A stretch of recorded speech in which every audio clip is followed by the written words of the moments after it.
안녕하세요. 좋은 책을 읽으며 우리의 인생을 행복으로 가득 채워나가는 해피카페를 다시 찾아주신 여러분 감사합니다. 제가 오늘 감기가 좀 들었는데요. 양해해 주세요. 지난 시간을 통해 우리는 어떤 어려운 상황과 인간관계에서도 흔들리지 않으며 든든히 뿌리 내려가는 나무가 되어가기로 결심했어요. 오늘 7장에서 비비어 목사님은 시련의 폭풍에도 흔들리지 않는 비결을 가르쳐 주시고 싶어 하시네요. 그 비결은 바로 하나님의 음성을 직접 듣는 것입니다. 어떤 경우 우리는 하나님의 도우심이 절실히 필요하지만 성경 말씀 중에서는 해답을 확실히 찾을 수 없는 때도 있습니다. 예를 들어 누구와 결혼해야 할까? 어디에서 일해야 할까? 어떤 교회에 출석해야 할까? 그런 경우 우리가 성경 말씀 중에서 해답을 찾으려고 하면 혼란이 올 수 있습니다. 이럴 때는 하나님의 음성을 조용히 경청하는 훈련을 통해 계시로 주신 말씀을 토대 삼아 우리가 행하는 일들을 진행해 나가야 합니다. 비비어 목사님은 과거에 미혼의 자매를 비서로 둔 적이 있으셨대요. 그녀는 한 청년과 아주 행복하게 교제하고 있었는데 얼마 후 함께 찾아와 주례를 부탁하였습니다. 자매는 사랑에 푹 빠졌으며 하나님의 계시를 받았다고 했지만 형제의 얼굴에서는 확신의 표정을 읽을 수 없었다고 합니다. 그래서 목사님은 시간의 여유를 가지고 다시 생각해보며 주님의 뜻을 먼저 구하라고 조언하였습니다.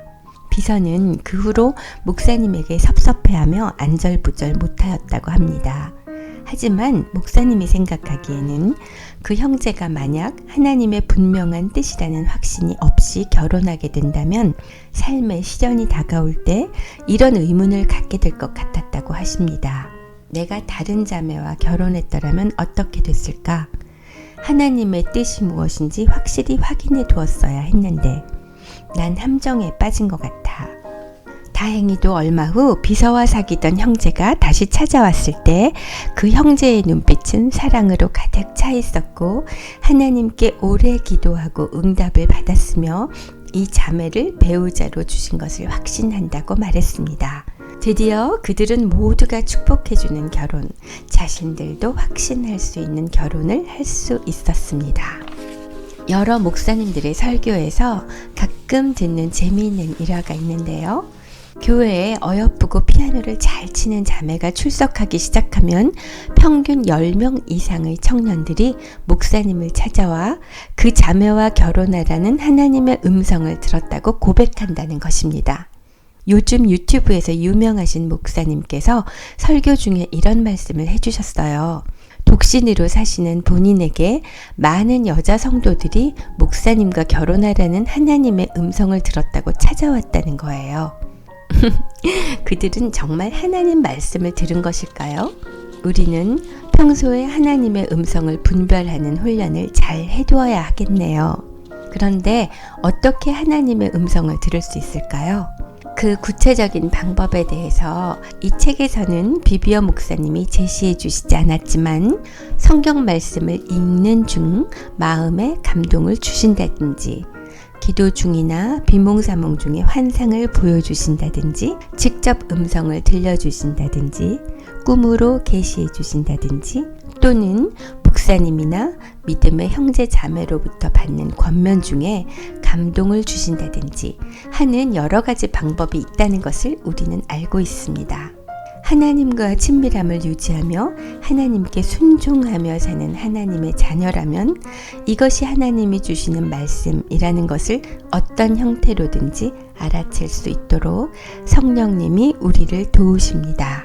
그래서 예수님도 요한복음 10장 27절에서 내 양은 내 음성을 들으며 나는 저희를 알며 저희는 나를 따르느니라 이렇게 말씀하셨어요. 비비어 목사님 부부도 결혼한 후 5년간 정말 힘들었다고 하셨습니다. 분명 연애 결혼을 했고 사랑해서 선택한 결혼이었지만 한 공간에 함께 살게 되자 모든 게 마음에 들지 않고 하루하루의 생활이 순조롭지 않았답니다. 하지만 하나님께서 이 결혼을 결정하셨고 함께 사역해 나가야 하는 일꾼으로 택하셨다는 것을 믿고 있었기 때문에 아무리 어려워도 이혼을 생각하지 않았다고 하십니다.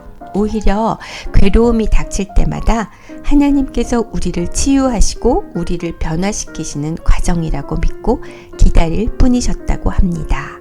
결혼 생활 중에 힘든 시련을 만나거나 시험이 온다고 해서 하나님이 맺어주신 결혼의 언약을 깨는 것은 해답이 될 수 없습니다.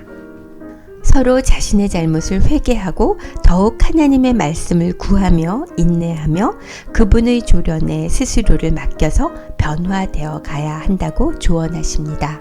하나님을 신뢰하는 사람은 언제 어디서나 불안해하지 않습니다. 그러나 그렇지 않은 사람은 자신의 행위가 믿음과 확신에서 나오는 것이 아니기 때문에 늘 불안합니다. 이런 사람은 핍박과 시험의 폭풍 후에 금방 휘둘립니다.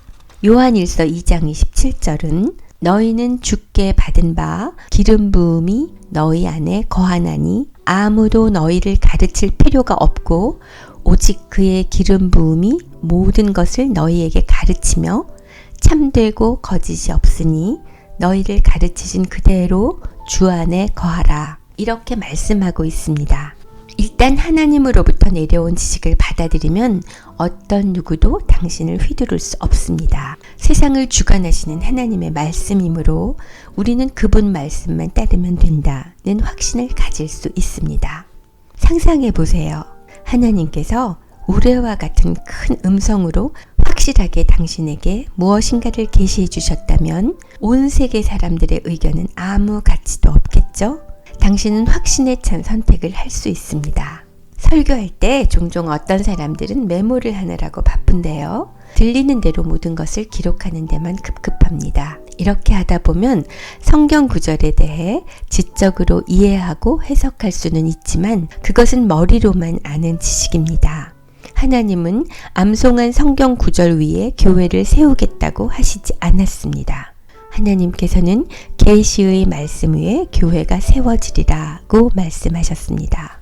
빛을 비추고 깨달음을 주시는 하나님의 말씀은 우리 마음으로 들어오는 것이지 지성으로 들어오는 것이 아닙니다. 다시 말해 영으로 들어오는 것이며 혼으로 들어오는 것이 아닙니다. 그래서 때로는 어떤 목회자가 어떤 주제에 관해 설교할 때 하나님께서는 우리 마음속에 완전히 다른 것을 계시해 주실 때도 있습니다. 예수님은 계시로 주시는 하나님의 말씀을 바위에 비유하셨습니다. 바위는 안정성과 힘을 상징합니다. 바위 위에 지은 집과 모래 위에 지은 집에 관한 비유를 떠올려 보세요. 모래 위에 지은 아름다운 5층 건물과 그 옆 바위 위에 지은 소박한 단층집을 상상해 보면 폭풍우가 몰아치지 않는 한 5층짜리 건물이 더 탐나고 멋져 보입니다. 하지만 거센 폭풍우가 몰려올 때 모래 위에 지은 5층 건물은 무너져 내려서 폐허가 되어버리고 반석 위에 지은 소박한 단층집은 여전히 무사합니다. 폭풍우와 같은 시험과 시련이 사람의 영적 상태를 보여줍니다. 위기가 닥치면 자신의 진정한 마음 상태가 표면 위로 드러나게 되는 것입니다. 공경에 어떻게 대처하느냐, 실질적으로 그 사람이 어떻게 반응하느냐에 따라 그 사람의 영적 수준을 알 수 있습니다. 반석 하면 떠오르는 성경 속 인물이 있죠? 네, 바로 예수님의 제자 베드로입니다. 예수님은 제자였던 시몬의 이름을 베드로라고 바꾸셨습니다.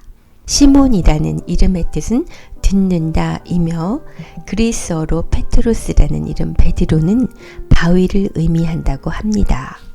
제자 시몬이 하나님의 계시의 말씀을 들은 결과 바위가 되었다는 뜻으로 해석할 수 있겠습니다. 매우 의미심장하죠? 그러면 베드로는 언제 하나님의 계시의 말씀을 들었을까요?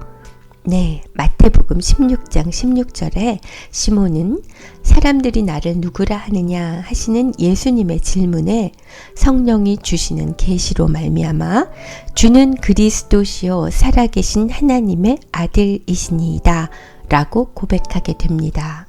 이때 예수님께서 제자 시몬에게 말씀하십니다. 내가 너에게 이르노니 너는 베드로라. 내가 이 반석 위에 내 교회를 세우리니 음부의 권세가 이기지 못하리라. 하나님이 주시는 계시의 말씀 안에는 견고한 토대가 있습니다. 그것은 어찌 보면 당연한데요. 과거와 현재와 미래를 주관하시는 분의 계시이기 때문입니다. 많은 사람들이 주위 사람들의 조언이나 교훈에 따라 살아갑니다. 다른 사람들의 의견이나 주장을 성령님의 조언이나 확증 없이 진리로 받아들입니다. 특히 요즘처럼 세상이 점점 더 선과 악도 구분하지 못하고 내 인생의 주인은 너 자신이다. 네가 하고 싶은 대로 하는 것이 선이다. 라는 선천구호로 가득한 분위기에서는 진리의 토대 위에 바른 판단과 가치관을 가지고 인생의 집을 지어가는 것이 무엇보다도 중요하겠군요. 우리는 오직 하나님께서 우리에게 계시해 주시는 말씀에 따라 살고 그 말씀만 선포해야 하는 하나님의 자녀가 되기로 하였으니까요. 우리의 삶을 오직 하나님이 주시는 계시의 말씀 위에 짓고 주위 사람들의 말을 토대로 짓는 일이 없도록 명심해야 하겠습니다. 주님께 뜻을 구하고 마음속에서 들리는 그분의 음성에 귀 기울여 보세요. 그분을 찾고 마음속에 계시해 주시는 말씀의 반석 위에 우리의 인생의 집을 지어가도록 노력해 보아요. 자, 그럼 다음 시간에는 어떤 내용으로 찾아올지 기대해 주시고요.